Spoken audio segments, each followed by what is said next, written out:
Yang kita harus paham, malaikat maut itu wajahnya semacam apa. Berarti malaikat maut pasti memiliki wajah, pasti memiliki wajah. Karena malaikat itu diantara yang kita pahami, mereka memiliki fisik. Fisiknya hanya Allah yang mengetahui. Allah cuma menceritakan beberapa fisiknya, tapi tidak disampaikan oleh Allah secara detail. Maka kemudian kita mendapati ternyata malaikat maut itu memiliki dua wajah. Wajah yang pertama yang beliau pakai ketika akan mencabut nyawanya orang yang beriman. Supaya orang yang beriman itu merasa di akhir dia dicabut ruhnya itu merasa tenang. Makanya kalau ada orang meninggal dunia kok senyum, saya sering ditanya, Ustadz, kenapa saya lihat ada orang ketika meninggal dunia senyum? Apakah senyumnya seseorang ketika meninggal dunia itu tanda husnul khotimah? Yang saya baca tidak ada satupun dalil yang menerangkan tanda husnul khotimah itu wajahnya tersenyum. Cuma kita harus merenung. Senyumnya orang ketika meninggal dunia berarti dia melihat sesuatu yang menyenangkan.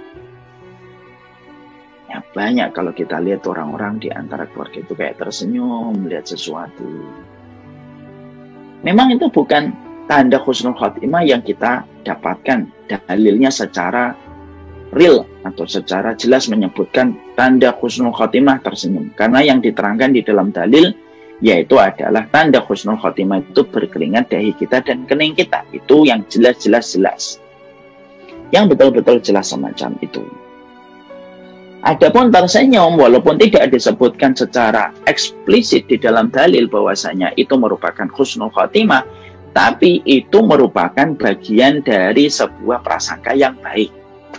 Orang tersenyum itu berarti dia melihat sesuatu yang menenangkan. Dia melihat sesuatu yang menyenangkan.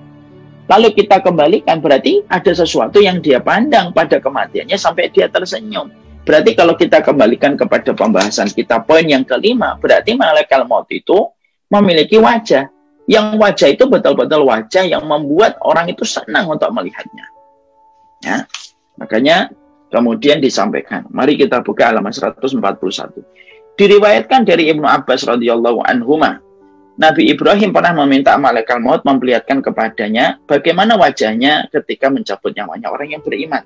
Malaikat maut kemudian berkata, palingkan wajahmu dariku sebentar. Nabi Ibrahim memalingkan wajahnya dan sesudah itu dia kembali melihat malaikat maut yang ditanya bagaimana wajahnya ketika mencabut nyawa orang yang beriman. Dia datang dalam wujud seorang pemuda yang tampan, berpakaian indah, beraroma harum dan sangat menarik. Lalu kemudian Ibrahim berkata kepada malaikat maut, demi Allah ya, andaikan orang beriman tidak mendapatkan kegembiraan dari apa yang telah dia kerjakan dalam hidup, kecuali hanya melihatmu saja ketika mati, itu sudah cukup.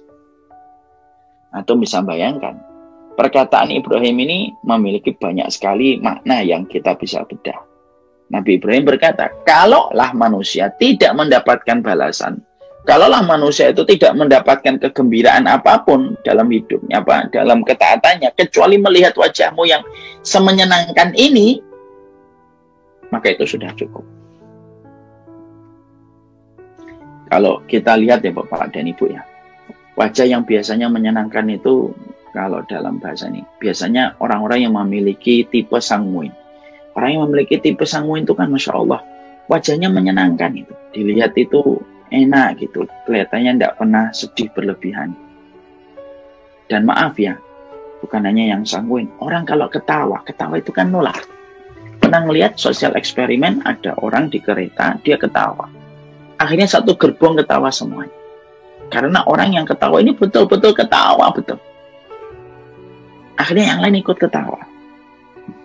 Itu merupakan penjabaran secara logika akal, secara akli.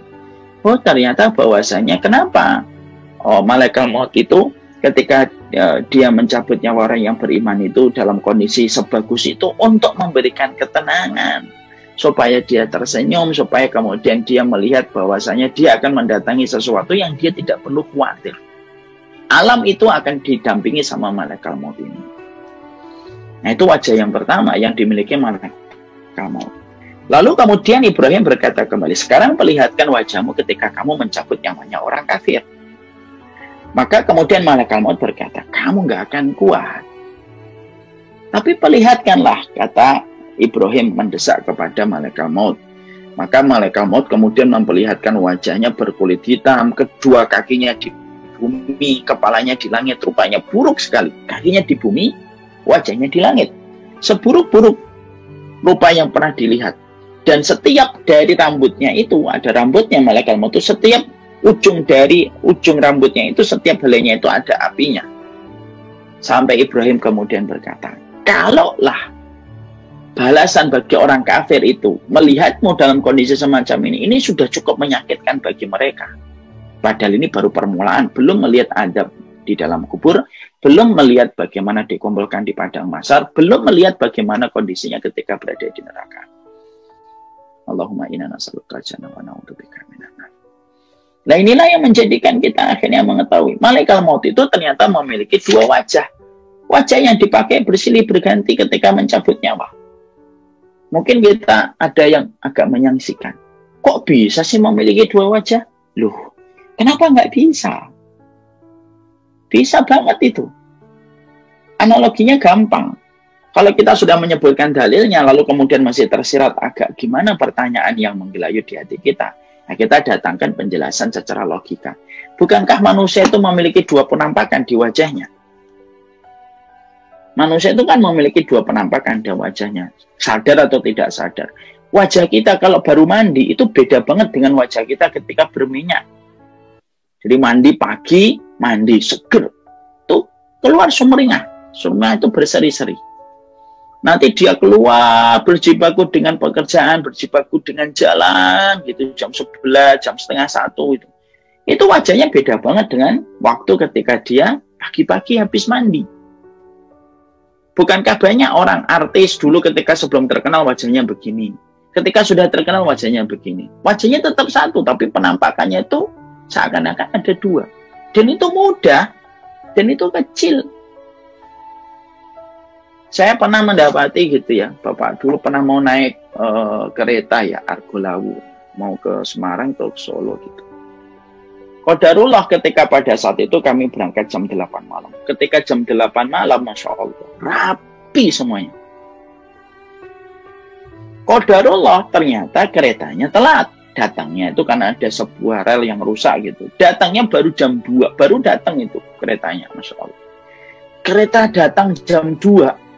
Wajah yang tadi rapi, dalam kondisi parlente, ketika jam 8 itu ketika akan naik itu, ketika jam 8 mereka sudah ada di stasiun Gambir, itu beda banget dengan wajah mereka ketika mereka naiknya jam 2. Rambutnya sudah berantakan, bajunya sudah lusuh, beda banget. Padahal tetap orangnya sama, hanya dibedakan sekitar, mungkin sekitar hanya 4 jam, dibedakan hanya sekitar 6 jam.